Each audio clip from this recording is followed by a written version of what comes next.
Safe. Peaceful. Special. Important. Peace, yeah. Life is sacred. Creative processes. I experience the space in an emotional way. For one person, his sacred space might be their bedroom. For another place, it might be coming to a place like a church. How much does it matter to have a sacred space, and how much does it matter how good that sacred space is? Love, care, compassion, the more feminine qualities perhaps. I'm really eager and anticipating something that's said this morning that's going to expand my views on sacred spaces and spirituality.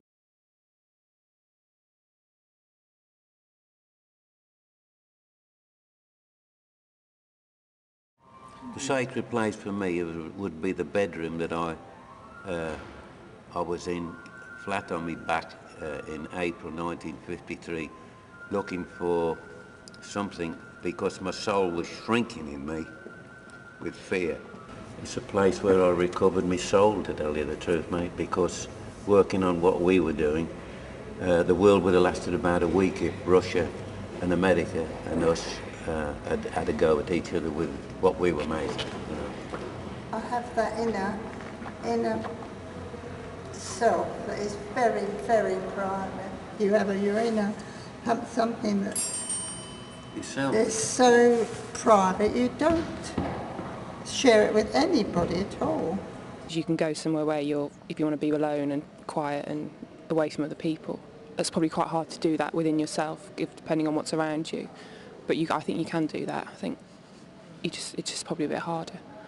It would be nice to get to a point where you can carry that kind of sacred space, I guess, around inside you, rather than just having it as a place to go to. Surely your sacred places in your head. I think sometimes you can kind of create it within yourself, where you sometimes just feel really, you have these moments of like peace or like, I don't know, just everything's quite clear. So yeah, I think you can, but trying to find that is quite difficult.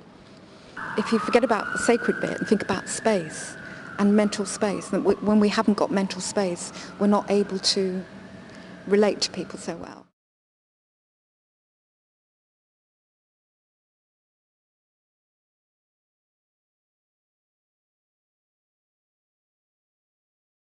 Family is very important to me, very important. Yeah. That's ours, sort of our space, I suppose. I rarely ever say sacred because I haven't thought of anything apart from family that's really sacred in my life, because most things are just material things, but I think it's more emotional and spiritual. Relationship being sacred, even as it makes me think of,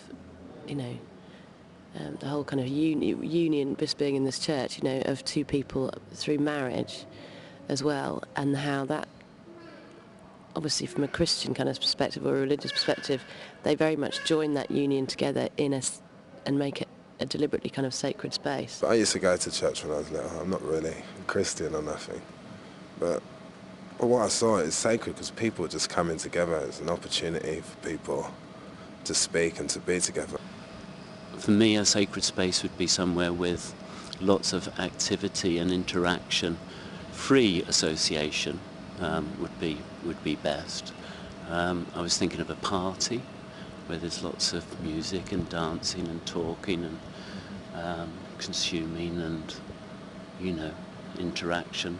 Something that I've been exploring and thinking about for a long, long time, especially through my creative work. So what I began to think is that the most sacred space is when the mind quietens.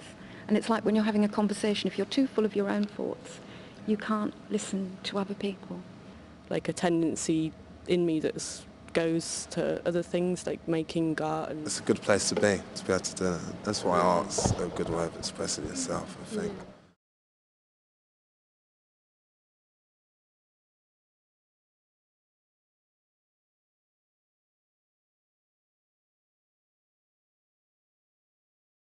Is the whole thing about sacredness or magic, or this thing that people are trying to find, something that they think transcends consciousness, that you can't actually rationally grasp it in your head? was the sacred space that we talk about as being the space that our history has created as sacred, that people have met for hundreds and thousands of years, or that the consequences of our society have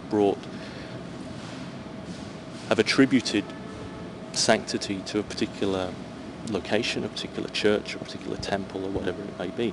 But there's a sacred space that we all do enjoy all the time, and in the Indian tradition, Eastern tradition, they've always found that inside the sacred space that is within us.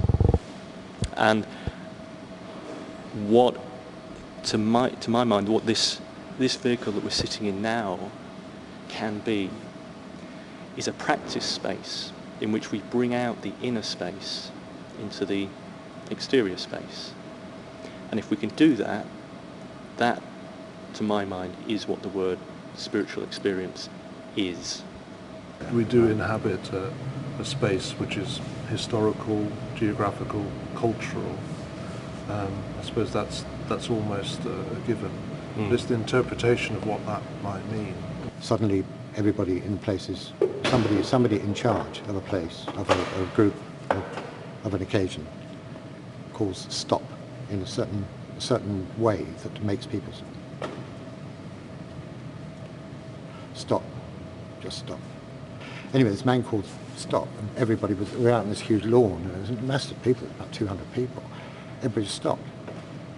And what happened was, a mind space opened. It was this mind thing again. It was very, very strange. Probably the strangest experience that I can remember.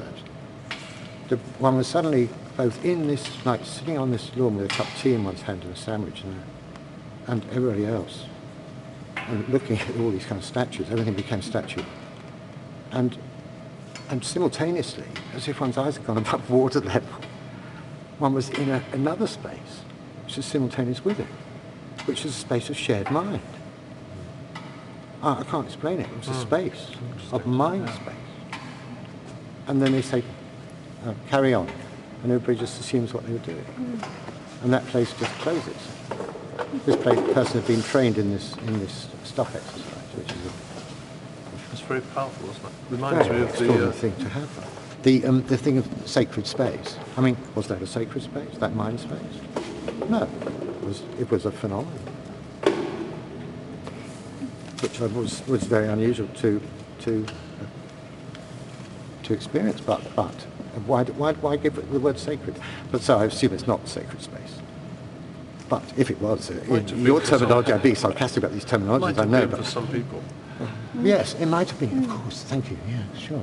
Look at a sacred place as any place that you can connect to your higher self, or your highest frequency of your soul.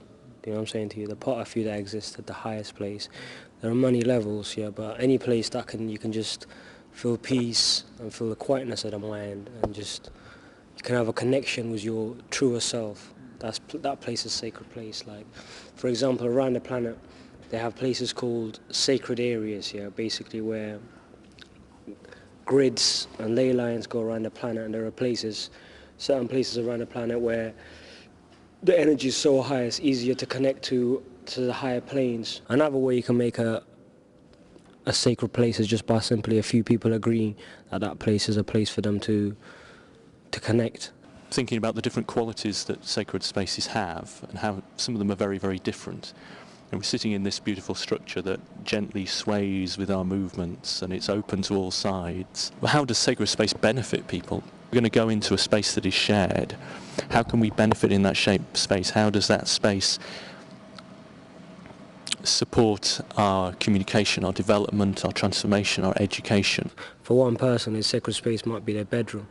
For another place, it might be coming to a place like a church, another a mosque, another just being in the park and the trees and everything else. It's different. It's a place, it's just being a place where that gives you the peace to be quiet with your mind, and just be quiet and just be aligned to your soul, your spirit. You can find a sense of the sacred anywhere if you can claim it.